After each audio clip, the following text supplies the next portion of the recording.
तांबूस फुटता उधळलाली भूपाळी राम पारी दिशादाही उजळल्या आल गोकुळ आपुल्या दारी निर्भेळ आणि सकस चवीच गोकुळ लय भारी चव आहे कोल्हापुरी गोकुळ लय भारी गोकुळची दर्जेदार दुग्ध उत्पादने गोकुळ अस्सल चव कोल्हापूरची चव आहे कोल्हापुरी गोकुळ लय भारी।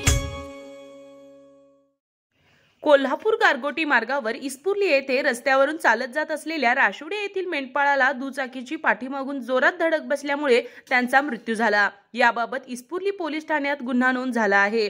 घटनास्थळी व इस्पुर्ली पोलीस ठाण्यातून मिळालेली माहिती अशी की राशुडे तालुका राधानगरी येथील अण्णाप्पा बाबू जोंग वय 72 हे नागाव तालुका करवीर येथे देवदर्शनाला जात असताना इस्पुर्ली येथे हिरो स्प्लेंडर मोटरसायकल MH09GG 6922 या दुचाकीची पाठीमागून जोरात धडक बसल्यामुळे त्यांच्या डोक्याला गंभीर इजा झाली।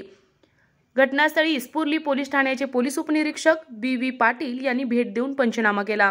या प्रकरणी हर्षद तानाजी चौगले याच्यावर गुन्हा नोंद करण्यात आला आहे, तर जोंग यांना उपचारासाठी कोल्हापुरातील CPR रुग्णालयात दाखल करण्यात आले होते, मात्र त्यांच्या डोक्याला गंभीर दुखापत झाल्याने त्यांचा मृत्यू झाला। ते मेंढपाळ व शेती व्यवसाय करीत होते। त्यांच्या पाठीमागे त्यांची पत्नी, 2 मुले, सुना, नातवंडे असा मोठा परिवार आहे। RK न्यूज प्रतिनिधी इस्पुर्ली। वदनी कवल घेता नाम घ्या, रोजच्या भोजनात हवंच हवं गोकुळ दही। नाम घेता पुकार गोकुळ दुधा इतकंच दर्जेदार गोकुळ दही। अन्न हे पूर्ण ब्रह्म। ताज्या घडामोडींसाठी RK न्यूजच्या YouTube चॅनेलला सबस्क्राईब करा आणि बेल आयकॉनला क्लिक करायला विसरू नका।